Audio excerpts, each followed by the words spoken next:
Shalom à tous les fils d'Israël. Le terme d'aujourd'hui est un terme très important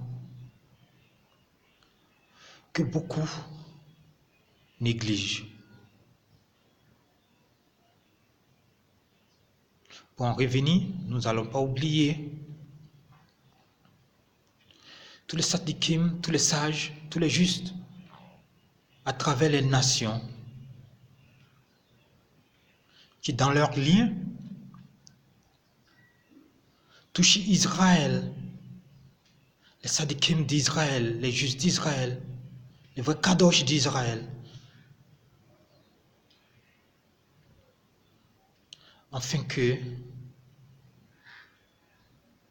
le Messia surgisse un jour ou l'autre.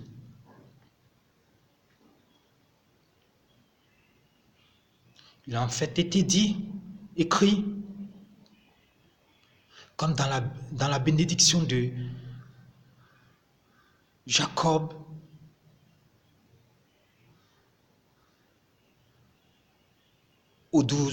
à ses 12 fils.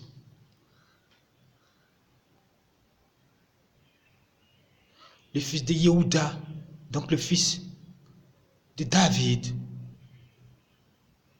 régnera. Et l'autre fils de Yosef surgira.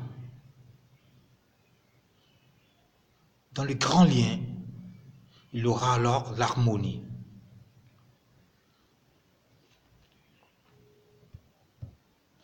Nous n'oublions pas donc les enfants d'Israël perdus dans les nations. Car l'Éternel lui-même, il a dit, je te disperserai, mais si tu me recherches,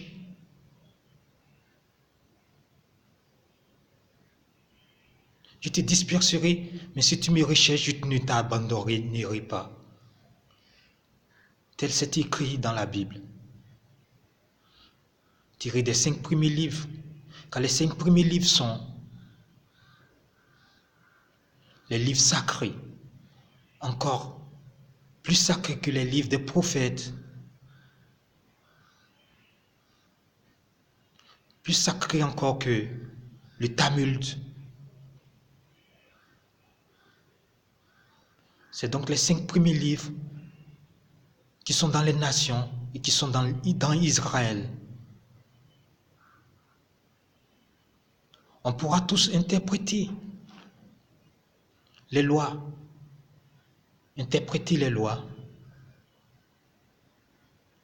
mais ce qui importe, c'est d'avoir la structure, le nombre écrit devant soi, qui emmène le lien, l'esprit vers la véritable loi qu'on a interprétée. Il s'agit d'avoir la véritable loi écrite, même si elle a été interprétée.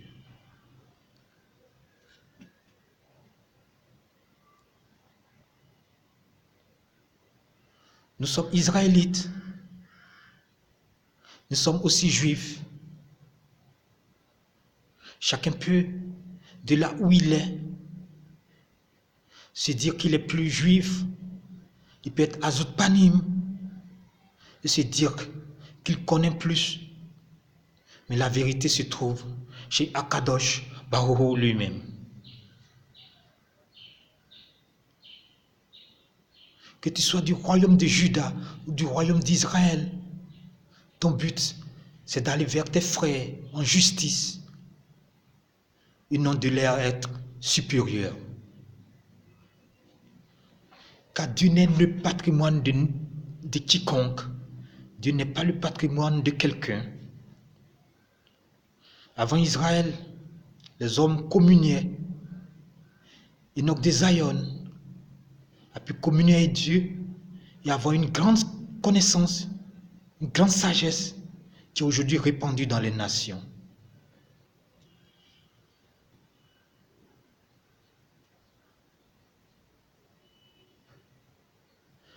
Ici, nous voulons donc avoir une vision qui tient compte des deux tendances, des deux principes des lois. Le principe des nombres et le principe des lettres. Le principe des nombres qui fait le carré, qui fait la directive, le commandement immédiat sur terre. Et le principe des lettres qui va au-delà. Le principe des lettres qui touche le cœur, qui touche l'affection, qui touche des principes comme le pardon, la miséricorde. Car sans miséricorde, nous ne serons pas là. C'est grâce à la miséricorde de Dieu que nous sommes là. Donc, en guise de principe, ce que Dieu te donne, donne-le aussi aux autres. Mais ne garde pas le bien, ne le cache pas le bien. Quand Dieu te donne, donne aussi. Voilà le grand principe du bien.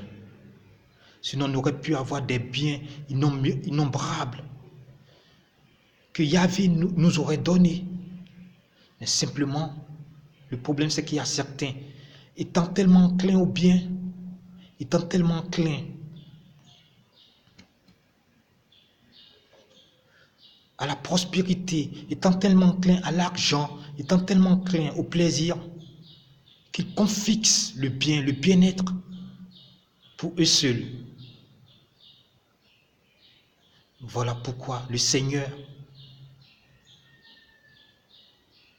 met toujours des verrous avant le grand bien, afin que quiconque ne prenne pas le bien et le garde pour soi-même, étant tellement obsédé par un bien qu'il ne veut pas que les autres aient ce bien.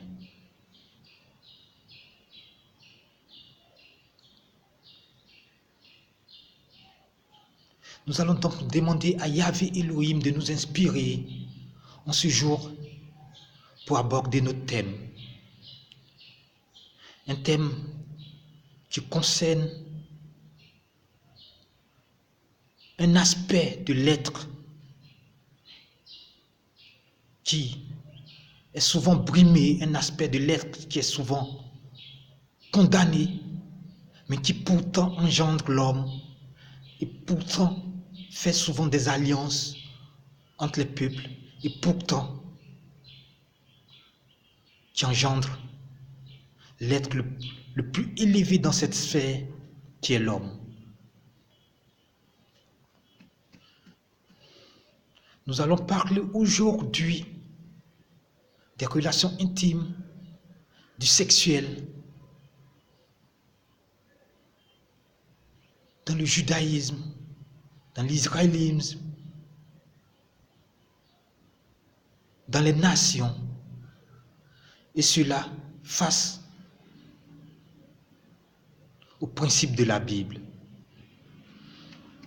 Thème très difficile que certains ne veulent pas s'y risquer pourtant.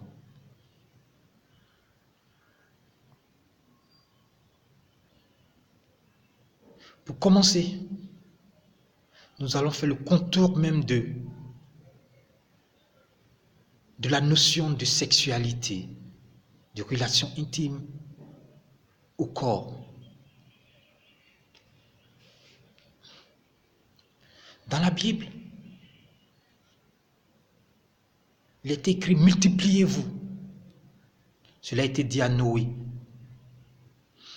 En général, quand je donne des références de la Bible, je ne donne pas les versets. C'est fait exprès, je vous le dis, parce que la Bible a toujours voulu rendre un peu secret à ceux qui ne lisent pas.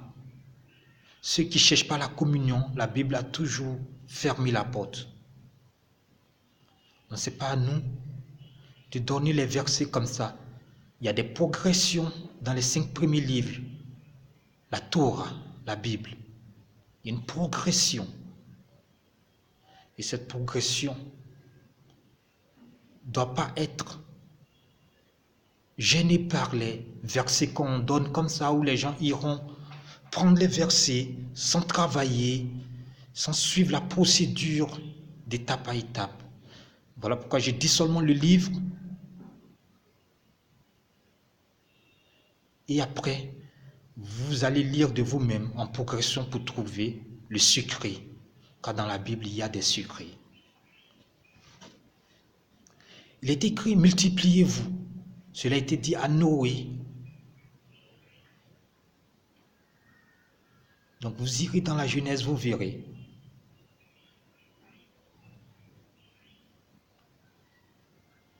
Mais multipliez-vous ne veut pas dire être pervers. Il y a un besoin d'être multiple. Cela ne signifie pas être pervers. On peut être dans son être sans être pervers. Les animaux sont entre eux, tant qu'ils suivent les lois de la lettre en eux, les lois de l'universel en eux, ils ne commettent pas l'immoralité. Mais quand tu ne suis pas ton être, alors c'est là que tu commets l'immoralité. Le sexuel tient donc de plusieurs lois de l'impureté dont la Bible en parle. Il s'agit de ne pas parler avec une femme qui est indisposée, de ne pas avoir du rapport entre hommes. De là, on tire le lien entre femmes, le rapport homosexuel. Tout ça tient de l'impureté.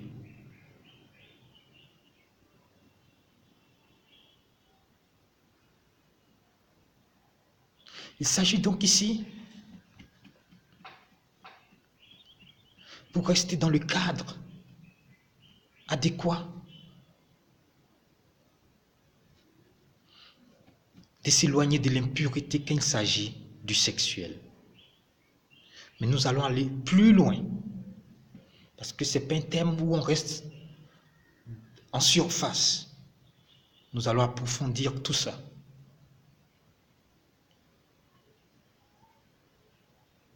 Pour comprendre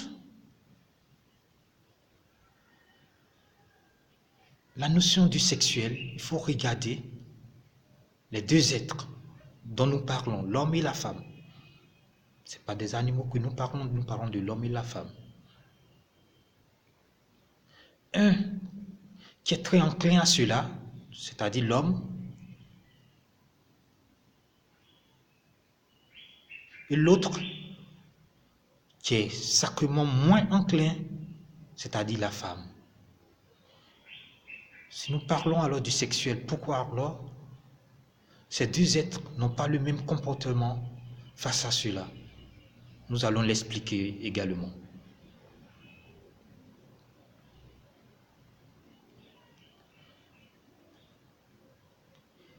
Dans la Bible,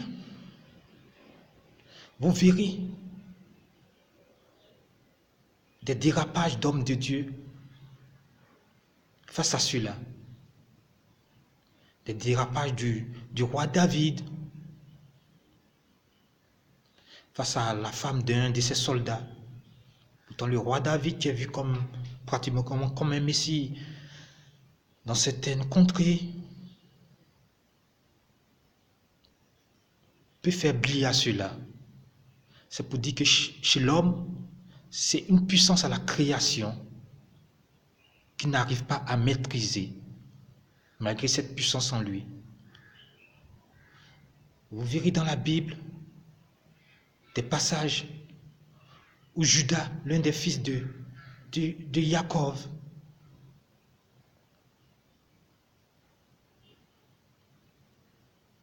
va aller avec une femme, je ne vais pas donner des détails, mais dans tous les cas, va commettre quelque chose qui n'est pas bien.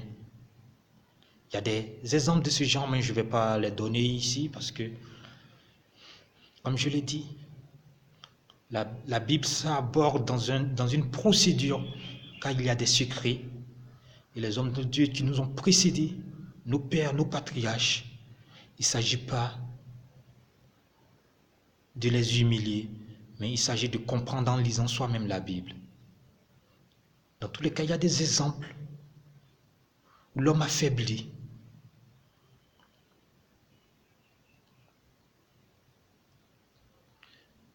Par contre, les femmes ne faiblissent pratiquement pas dans ce domaine. Qu'est-ce qui fait cela? Ce qui fait cela, c'est l'attribut. Vous allez voir dans la Bible, on dira tel homme, Nimrod, qui fut le plus grand des chasseurs, par exemple.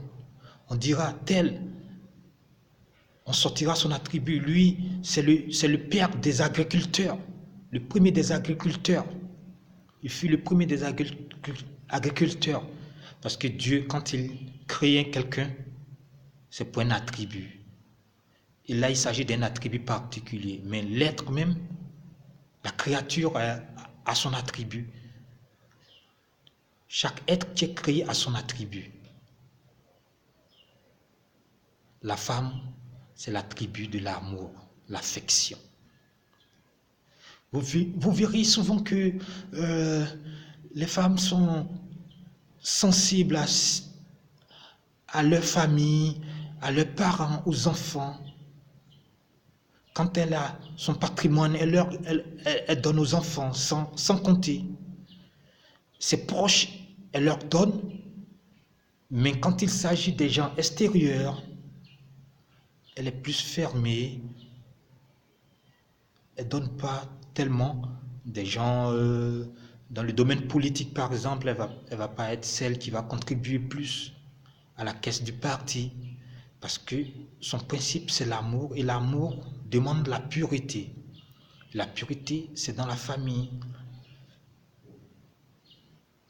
Elle aura dans son cœur à s'occuper de ses parents, plus qu'un homme, par exemple.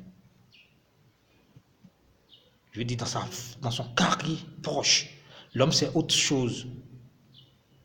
Il peut aller au-delà de la famille, du carré proche, mais chez l'homme, c'est son principe du pouvoir, son attribut étant le pouvoir qu'il cherche à établir. Même quand il va vers une femme, c'est toujours dans un sens du pouvoir, dans un sens pour dire qu'il a un patrimoine, il a un tribut. Et après, il rentre dans l'affection parce que l'homme et la femme sont en dualité. Et les dualités se partagent. Vous verrez des hommes, des femmes de pouvoir, et vous verrez des hommes ayant beaucoup d'affection, ayant beaucoup de l'attribut de la femme. Pour ressortir un peu l'attribut, dans ce cas,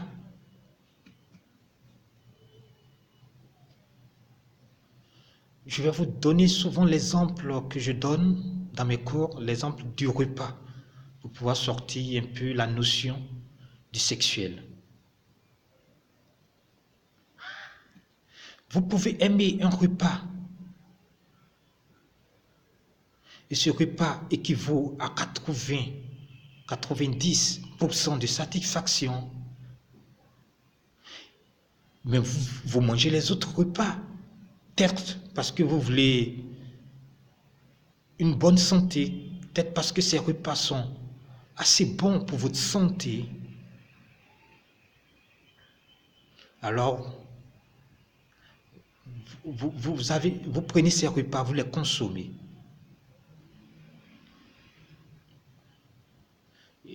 Vous aurez donc des repas que vous aimez plus, qui vont équivaler à 80%, et des repas moyens, environ 50-60%, et d'autres repas qui sont à 20%.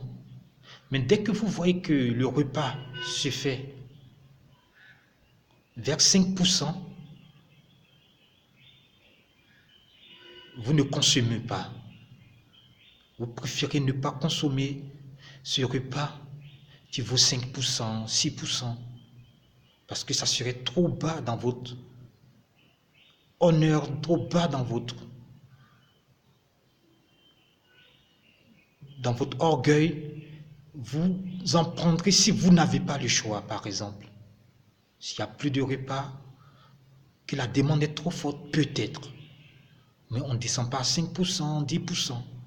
Quand on peut avoir 20%, 30%, 40%, 50%, 60%. Voilà la notion du sexuel.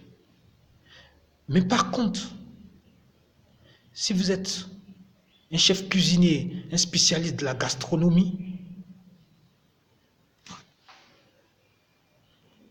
Barouche, Mata.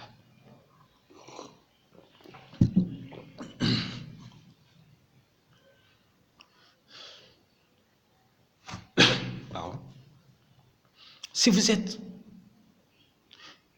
un chef de cuisine, est-ce que vous pensez que vous allez manger n'importe quoi? Vous n'allez pas tenir compte de la qualité des repas, du côté diététique des repas, tout ça, du côté hygiénique des repas, parce que vous êtes un spécialiste. C'est votre attribut, on dira, entre guillemets, c'est votre attribut, la cuisine. Donc vous savez ce que c'est votre métier. C'est un peu ça le cas de la femme. Son attribut, c'est l'amour. Donc les méandres qui concernent l'affection et tout, elle a ça en maîtrise. Parce qu'à l'échelle de l'univers, c'est son attribut. L'homme peut pas, l'homme qui est pourtant, on aurait dit l'homos ayant tout, est en dualité avec elle. Grâce à sa dualité, il a ce principe de l'être qui est l'affection, parce qu'il est en dualité avec la femme. Il peut en profiter, mais ce n'est pas son attribut. Lui, son attribut a fait que sa dualité a pu engendrer dans son accent faible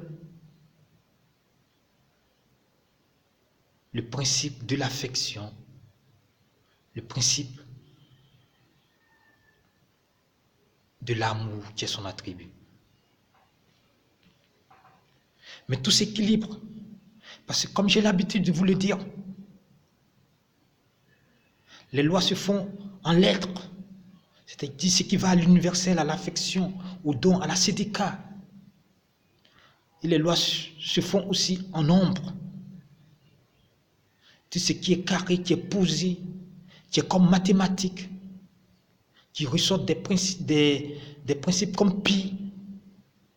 Quand il y a un peu d'affectif,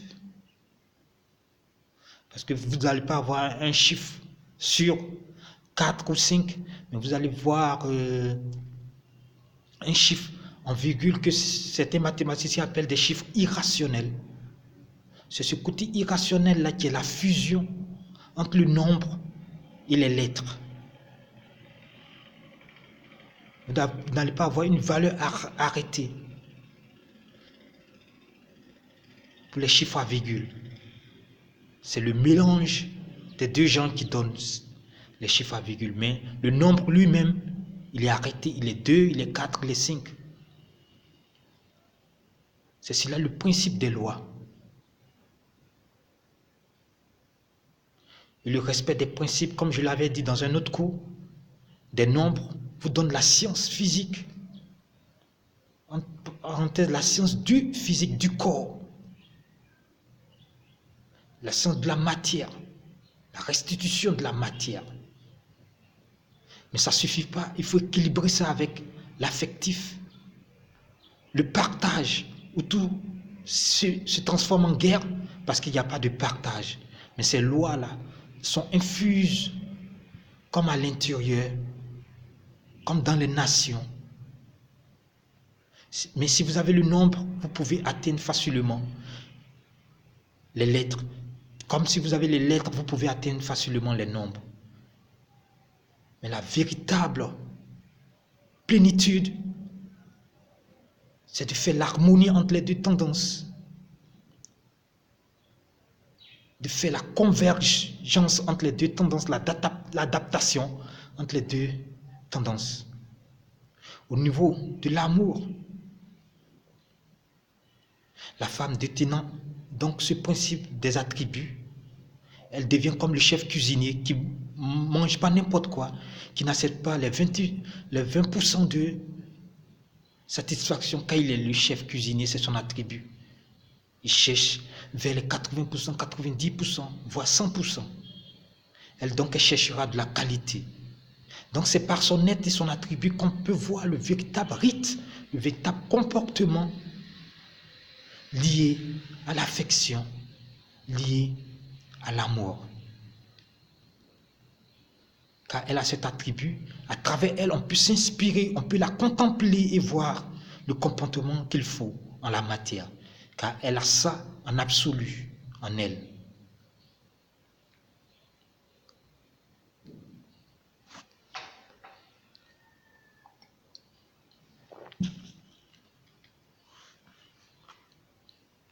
De par là, l'homme est un être de pouvoir, dont l'attribut est le pouvoir. Lui, il a moins une maîtrise parce qu'il va rechercher le corps pour la domination, pour sa propriété.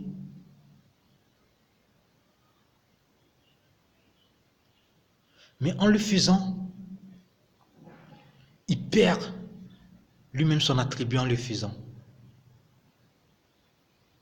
Car il tombe dans l'impureté. Et l'impureté tue son être à lui, tue donc son pouvoir. Ça se voit aussi par exemple chez les femmes de pouvoir qui sont enclins ou sexuels, de telle sorte que, ayant du pouvoir, elle aussi, elle devient comme l'homme, elle devient accro aux besoins du corps.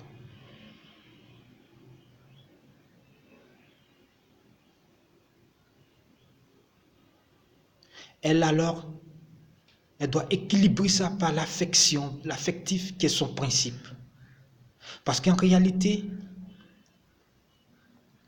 derrière le sexuel, il y a toute une union qui produit un être, un enfant. Mais si l'union est faite comme il faut entre les deux principes des lois, les nombres et les lettres, l'enfant alors a une protection. L'enfant alors vient avec un attribut d'union, un attribut d'unification, un attribut de justice. Car la justice, c'est le vrai pouvoir. L'attribut de l'homme, c'est le pouvoir, mais la justice est l'essence même du pouvoir. L'harmonie sera alors, parce que ces deux tendances qui sont l'affectif et le sexuel sont unifiées. Tout comme il n'y a pas de véritable sexuel sans l'affectif, il n'y a pas de véritable affectif sans le sexuel.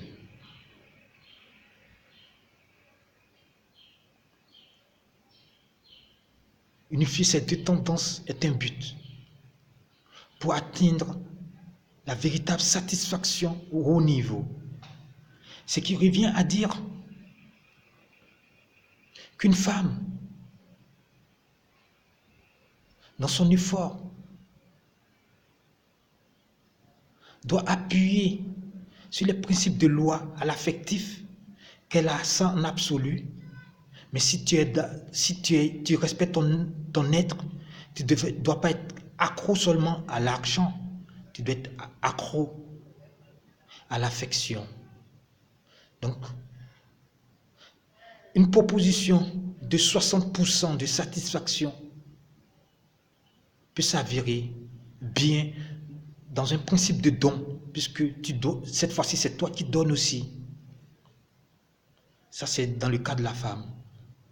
Même si son attribut ne lui permet pas d'aller vers les 40% qui sont trop en dessous pour son être.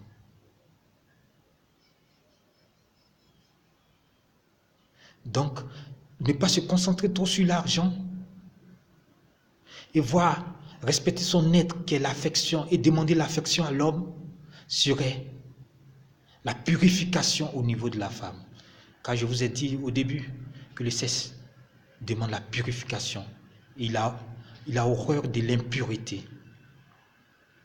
Pour l'homme, il ne suffit pas d'être dans le pouvoir, de susciter seulement le pouvoir. Il s'agit pour l'homme de calmer son pouvoir avec l'affectif, comme la femme, de pouvoir calme en elle avec l'affectif, qui veut dire la pureté, rechercher la pureté du cœur en quelque sorte. Puisque la majorité des lois dans la Bible parlent de pureté. Pureté. Si vous avez été avec une femme indisposée, vous partez, vous vous lavez. La situation n'est plus irréversible, mais vous vous êtes nettoyé comme l'enfant qui vient et qui sort de cette union et qui apporte son attribut à lui. Vous êtes nettoyé, l'impureté est partie quelques jours après, comme la loi le dit dans la Bible. C'est d'avoir un peu cet esprit de la purification, de rechercher le côté de la purification, le côté pur des choses.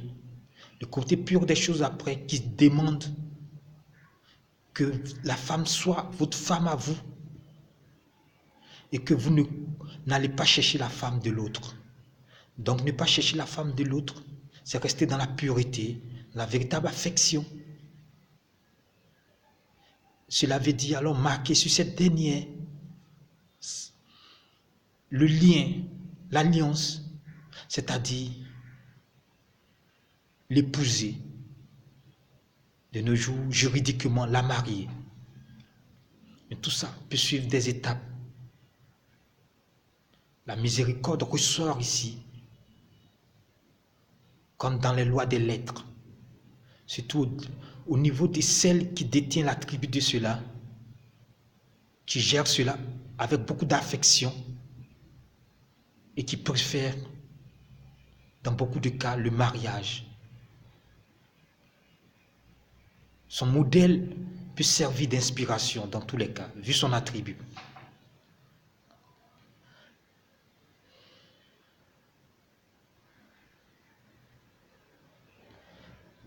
Mais il est important ici de ressortir que l'homme,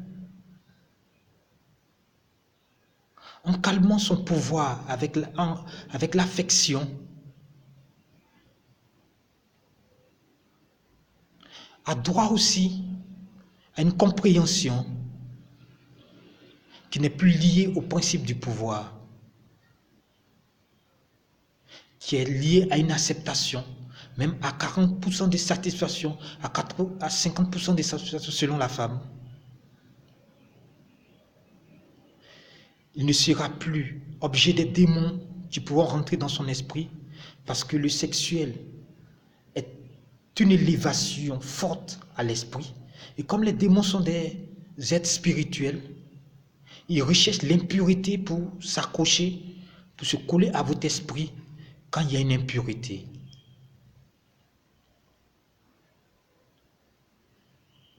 Il éloigne donc l'impureté par le côté don de soi, affection, le côté cœur, qui est déjà un attribut chez la femme.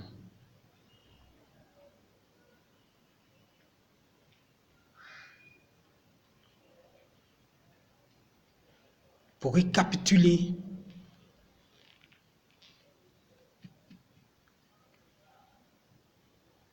le sexuel est une illusion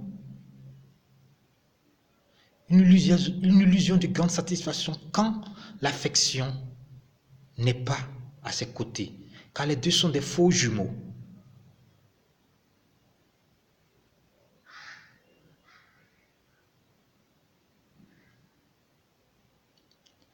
Ce qui fait que la purification va à l'interdiction de l'inceste, parce que tout cela serait une impureté,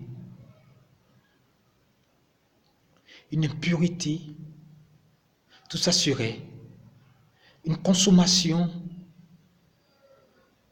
sans véritable affection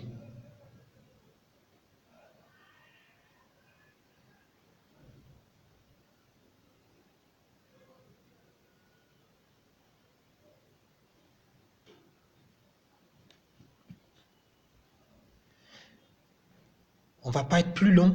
Je pense qu'on a déjà tout étayé. Si vous avez des questions ou des préoccupations, n'hésitez pas à nous contacter, à nous écrire. Nous ferons le plaisir de répondre.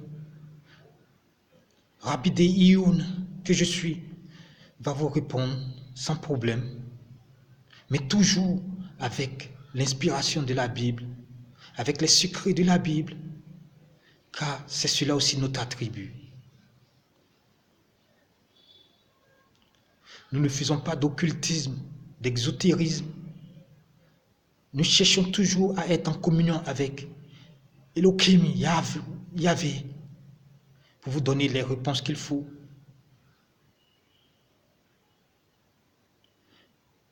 Parce qu'après tout, tant que Dieu est là, on n'a pas besoin d'être obsédé par la venue du Messie, car il viendra un jour. Mais nous avons toujours Dieu avec nous et il est fidèle. Ne faisons pas de la venue du Messie une obsession, mais restons dans les lois du Seigneur. Restons dans les lois de la pureté quand il s'agit des rapports intimes.